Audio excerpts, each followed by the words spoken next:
Bonjour et bienvenue. C'est avec plaisir de vous retrouver pour partager un moment de réflexion et de chant ensemble. J'avoue que ce n'est pas très évident de parler devant une caméra. Je préfère voir vos visages même s'ils sont masqués. En attendant de pouvoir vous revoir en vrai, je vous propose de chanter en chant. J'invite même les enfants à participer avec leurs parents. C'est un chant facile, c'est le fameux chant Joie, joie. Je ne vais pas vous le chanter, mais si vous êtes en famille ou à plusieurs, en train de visionner cette vidéo, vous pouvez chanter en canon. Et pas de souci, si vous êtes seul, on sera tous ensemble en train de chanter à ce moment-là. Joie, joie, mon cœur est plein de joie. Joie, joie, mon cœur est plein de joie. Jésus vit à jamais en moi. Mon cœur chante plein de joie. Alléluia. Joie, joie, mon cœur est plein de joie. Joie, joie, mon cœur est plein de joie. Jésus vit à jamais en moi. Mon cœur chante plein de joie. Alléluia. Joie, joie, mon cœur est plein de joie. Joie, joie, mon cœur est plein de joie. Jésus vit à jamais en moi. Mon cœur chante plein de joie. Alléluia.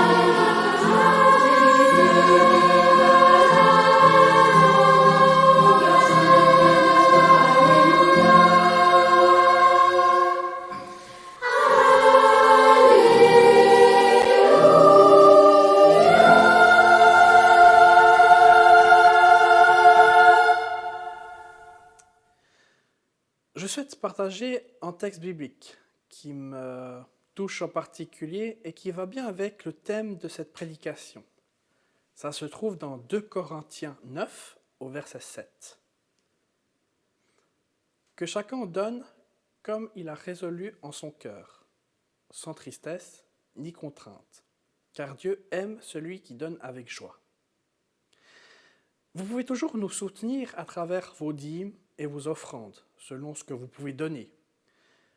Vous allez voir sur l'écran qui va s'afficher, vous trouvez les différentes méthodes de paiement, que ce soit sur Twint, sur IBAN, ou même vous pouvez le garder et lorsqu'on ouvrira les églises, vous pourrez les mettre dans les paniers prévus à cet effet.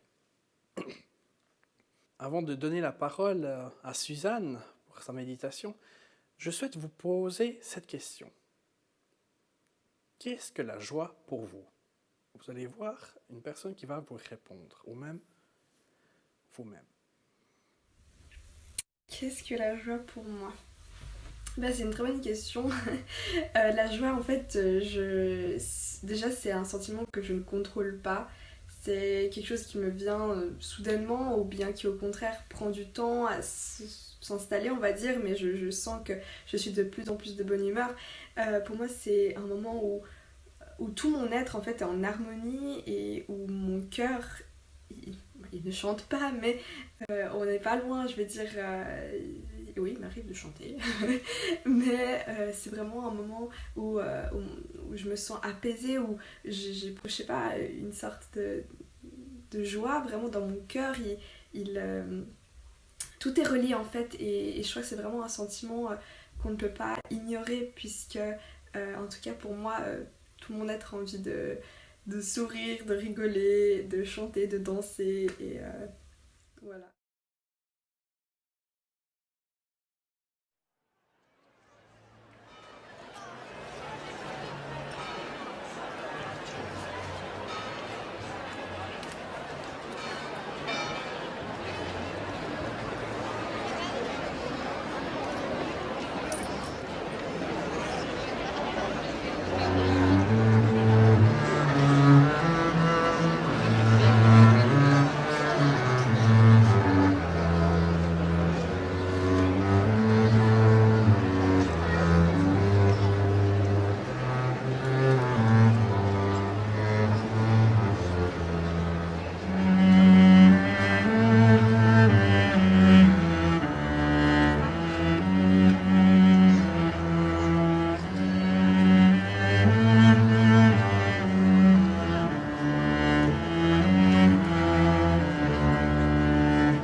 Bonjour à tous, je suis heureuse de partager ce moment avec vous et je trouvais intéressant de voir justement quand Maëva a répondu à la question de qu'est-ce qu'est pour elle la joie, ça donne un petit aperçu de ce que ça signifie, plein de choses différentes pour différentes personnes.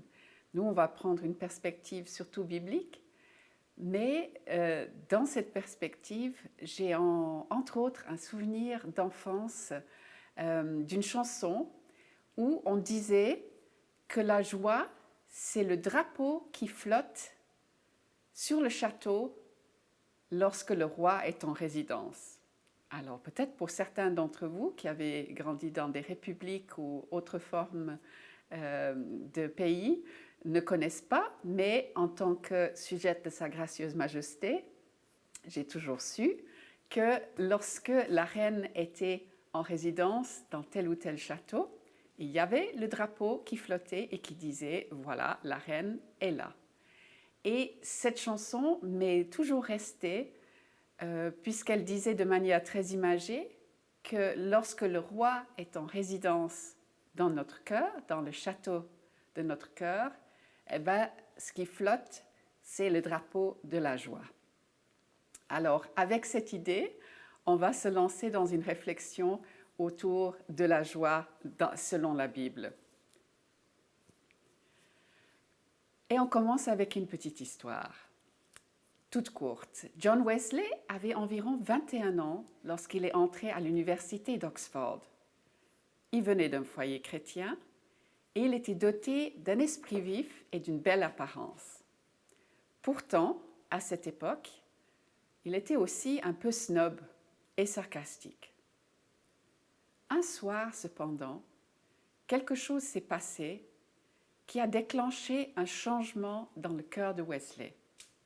En parlant avec un portier, il a découvert que le pauvre homme n'avait qu'un manteau et vivait dans des conditions si misérables qu'il n'avait même pas de lit. Pourtant, c'était une personne exceptionnellement joyeuse, remplie de gratitude envers Dieu. Wesley, étant immature, plaisantait sans réfléchir sur les malheurs de l'homme. « Et pourquoi d'autre remerciez-vous Dieu ?» dit-il, avec une pointe de sarcasme. Le portier sourit et, dans un esprit de douceur, répondit avec joie. « Je le remercie de m'avoir donné la vie et l'être, un cœur pour l'aimer et surtout un désir constant de le servir. » Profondément ému, Wesley a reconnu que cet homme avait le sens de la véritable reconnaissance. Nous avions parlé l'année passée ensemble de vases fêlés que nous sommes et ce que Dieu peut en faire de merveilleux. Cette fois, on va parler de citernes crevassées, mais auxquelles Dieu nous supplie de renoncer pour venir plutôt au puits de joie. Ici, Jérémie 2,13, dans la version Bible du Semeur, comme presque toutes les citations du jour, nous dit « Car mon peuple a commis un double péché.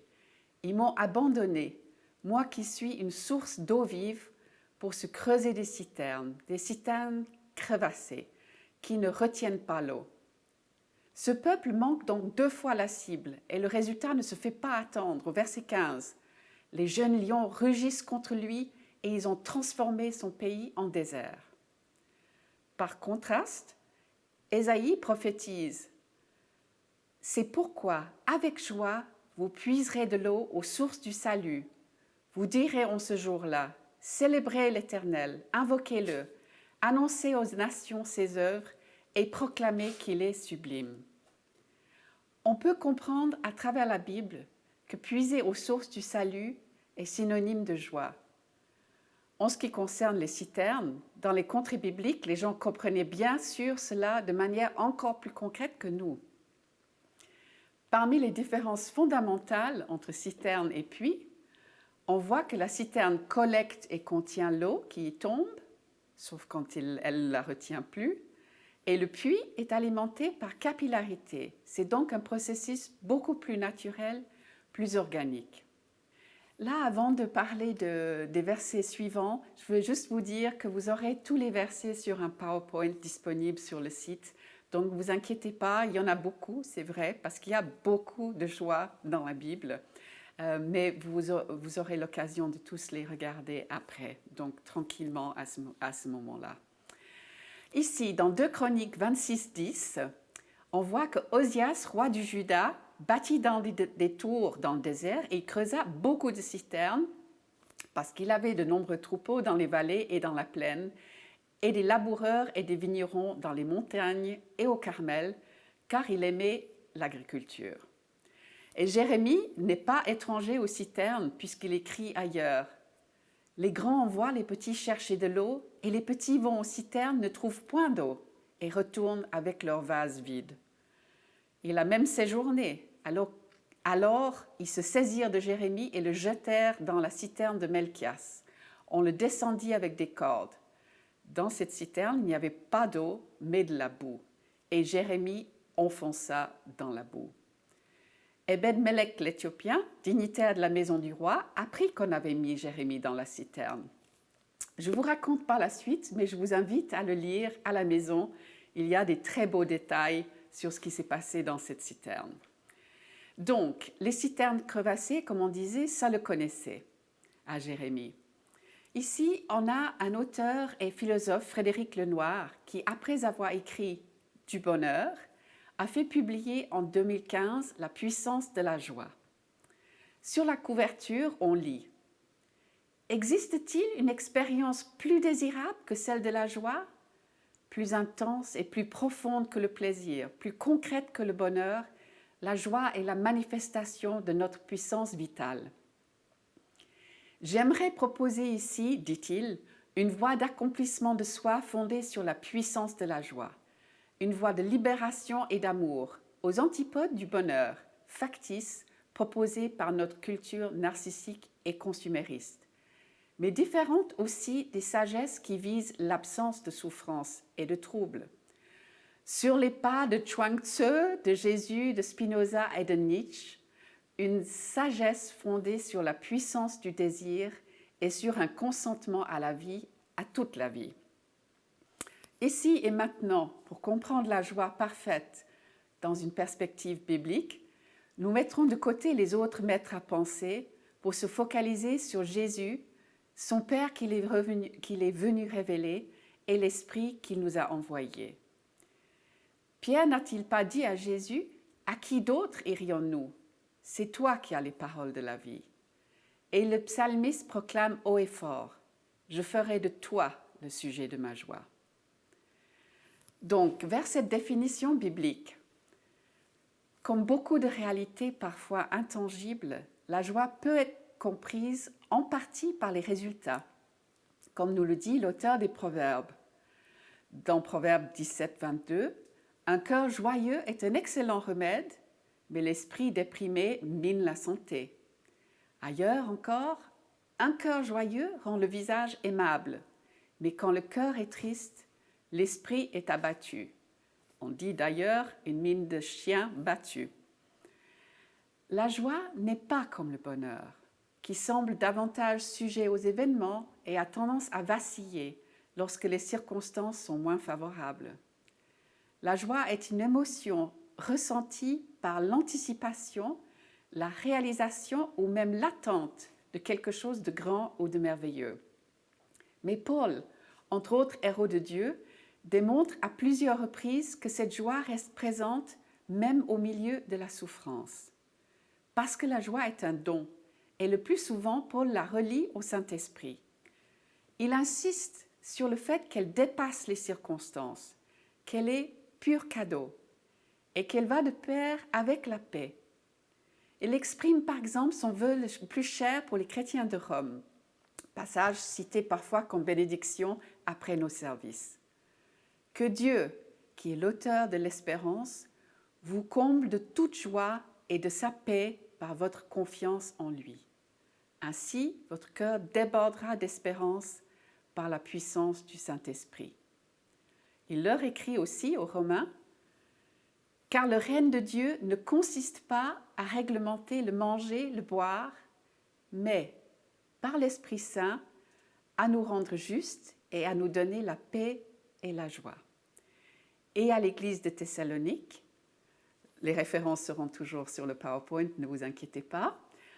Quant à vous, vous avez suivi notre exemple et celui du Seigneur, car vous avez accueilli la parole au milieu d'épreuves nombreuses, mais avec la joie que produit le Saint-Esprit.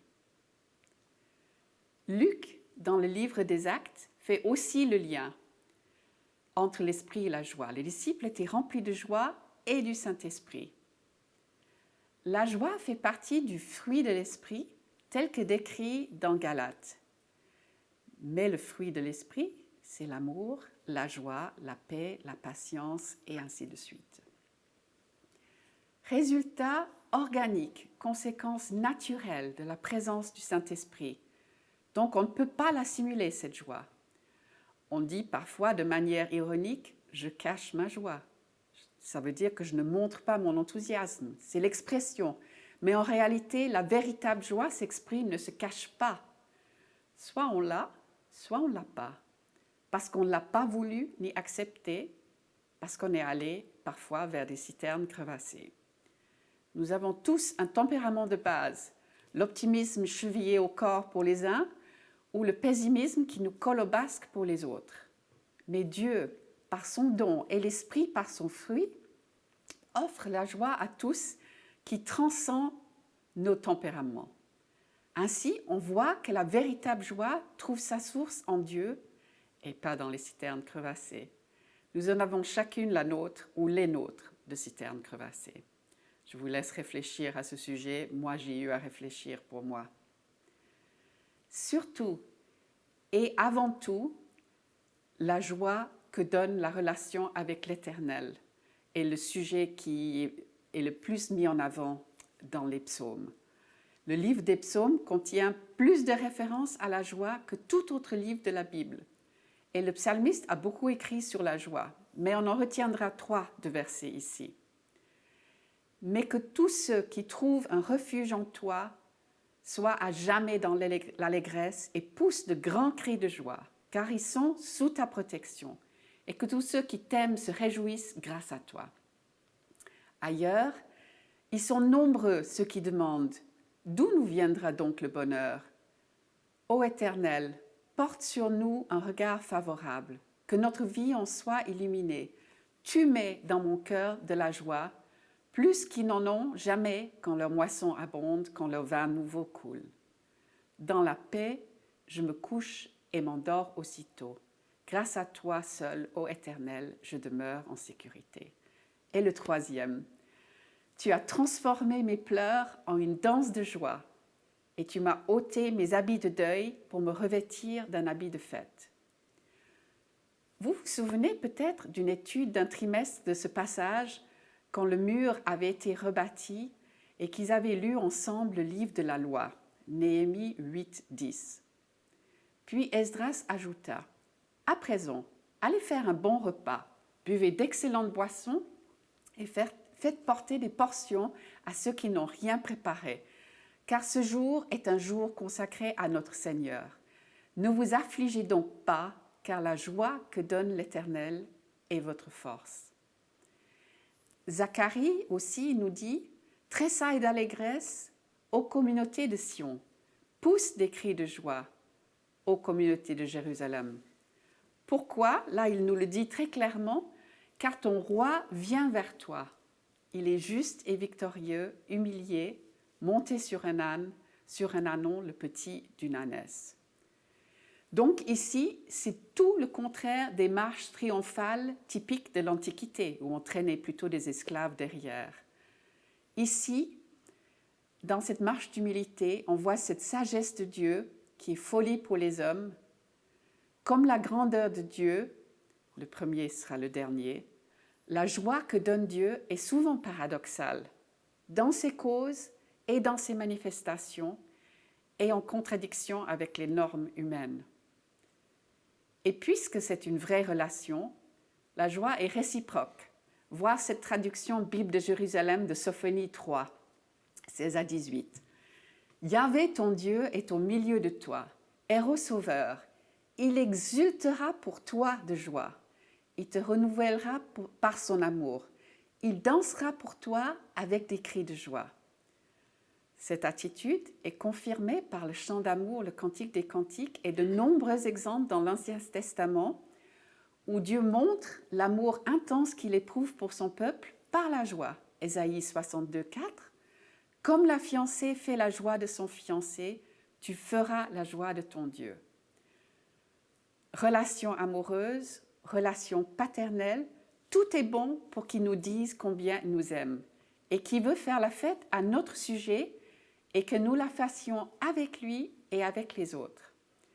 Ainsi, la fameuse parabole dite du fils prodigue, qui serait plutôt celui du père prodigue, dans le sens prodigue dans son amour, nous dit, et il disait à son autre fils, mais il fallait bien faire une fête et nous réjouir, puisque ton frère que voici était mort et qu'il est revenu à la vie, puisqu'il était perdu et voici qu'il est retrouvé. Cette joie ressentie et exprimée est d'ailleurs la constance de toute cette séquence d'histoire dans ce chapitre. La femme qui retrouve son drachme, le berger qui retrouve sa brebis, tout est sujet de joie pour celui qui retrouve. Après, nous avons la joie par la communion avec les autres, dont il est beaucoup question dans la Bible aussi. Et pour parler de comment Paul exprime cette joie-là, je cite ici la pasteure Marie Sénac de Genève, dont j'ai trouvé un peu par hasard à la fin de ma préparation une prédication commune sur la joie, faite avec le pasteur Marc Pernaut en décembre 2018. Elle dit « Paul vit pour le Christ, pour les autres, avec les autres. Il fait alors l'expérience d'une communion, d'une solidarité humaine et spirituelle qui ne peut que le réjouir, donner un sens à sa vie, à son œuvre et le faire vivre en tout temps dans la gratitude. Cette joie devient une force de résistance au cœur des heures sombres et des combats. Paul écrit ainsi à Philémon, « Car j'ai éprouvé une grande joie et un grand encouragement en apprenant comment tu mets ton amour en pratique. » Et à Timothée, un autre de ses fils spirituels, « Je me rappelle tes larmes et j'éprouve un vif désir de te revoir afin d'être rempli de joie. » Joie dans la communion avec des individus et également avec des communautés entières. Ainsi, aux Thessaloniciens, aussi frères, au milieu de nos angoisses et de nos détresses, vous nous avez réconfortés par la réalité de votre foi. Oui, maintenant, nous nous sentons revivre, puisque vous tenez bon dans votre vie avec le Seigneur. Comment, en réponse, pourrions-nous assez remercier notre Dieu pour vous, pour toute la joie que vous nous donnez devant lui? Et dans sa lettre aux Philippiens, que certains qualifient d'ailleurs d'épître de la joie, il dit « Rendez donc ma joie complète, tendez à vivre en accord les uns avec les autres. Et pour cela, ayons donc le même amour, une même pensée et tendez au même but. » Je précise en passant que cette joie qu'il souhaite dans l'accord de la communauté ne signifie pas une pensée unique comme on en parle actuellement d'une pensée uniforme. Cela dépasse de loin, d'ailleurs, le domaine de l'intellect. Un commentaire de l'exégète Jean-Paul Aletti nous apprend qu'en grec, le sens est bien plus large et peut signifier aussi avoir les mêmes préoccupations, la même attitude ou encore les mêmes sentiments en toute occasion de la vie d'Église. Il implique aussi la capacité de travailler ensemble. On pourrait dire que c'est une invitation à vivre la communion dans la joie. Nous arrivons en conclusion de cette réflexion sur la joie selon la Bible et on voit qu'alors que le bonheur est une émotion qui peut être fragile, éphémère, fluctuante, la joie est une possession permanente qui n'a rien d'une citerne crevassée et tout d'un puits nourri par une source éternelle. Cadeau de Dieu, fruit de l'Esprit, résultat naturel de la rencontre réitérée avec le Christ et selon les promesses de Jésus à ses disciples et à nous. Jusqu'à présent, vous n'avez rien demandé en mon nom. Demandez et vous recevrez pour que votre joie soit complète. C'est un sentiment auquel Paul fait écho dans le texte qu'on a mentionné tout à l'heure et Jean insiste de nouveau dans son premier épître en disant que lui et les autres ont partagé la bonne nouvelle du Christ afin que vous ayez la même joie et que votre joie soit complète. Donc pas une joie partielle, chétive, teintée de tristesse, mais bien complète, et une joie qui dure, comme Jésus nous en fait la promesse, comme à ses disciples, en leur disant que parce qu'il allait ressusciter, je vous verrai de nouveau, et votre cœur sera rempli de joie, et cette joie, personne ne pourra vous l'enlever. Le psalmiste nous propose d'ailleurs encore lui un chemin de joie très pratique dans le psaume 117. Dans leur détresse, ils ont crié à l'Éternel et il les délivra de leurs angoisses. Qu'ils louent donc l'Éternel pour son amour, pour ses miracles en faveur des hommes et qu'ils offrent des sacrifices de reconnaissance et que dans la joie, ils racontent ses œuvres. Un chemin donc fait de louanges pour l'amour de l'Éternel. Un chemin de sacrifice, mais pas comme on pourrait l'imaginer de prime abord. Ce qu'il souhaite qu'on lui offre comme sacrifice, c'est notre reconnaissance. Et aussi un chemin de récit, raconté dans la joie. Le storytelling, comme on dit en anglais, c'est un des mots à la mode dans le marketing. On dit qu'il faut savoir raconter pour faire envie, pour faire vivre. Mais raconter quoi? Eh bien, ici, il s'agit de raconter la source de cette joie. Simplement ce que Dieu a fait et continue à faire. Dieu dans ses œuvres, entre autres dans ma vie. Et bien sûr qu'on peut aussi et surtout raconter tout cela par des actes bien mieux qu'en paroles. Le bonheur va et vient, mais demandons, comme avec la cantate de Bach qu'on a vue et entendue jouer tout à l'heure, Jésus, que ma joie demeure. Permets-moi, permis-nous de vivre vraiment la puissance de cette joie. Puisque tu m'assures, tu nous assures que personne ne pourra nous l'enlever. Amen. Pour finir ce moment de liturgie, nous allons chanter ce cantique de bénédiction.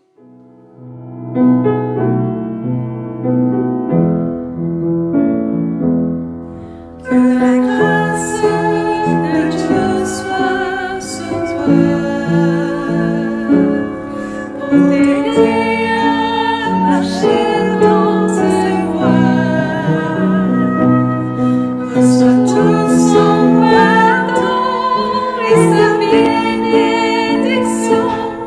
Va en paix dans la joie, dans l'amour. Que le Maître te garde toujours dans l'attente de son grand retour. Mets ta main dans sa main tout le long du chemin. Va en paix dans la joie, dans l'amour. Va en paix dans la joie, dans l'amour.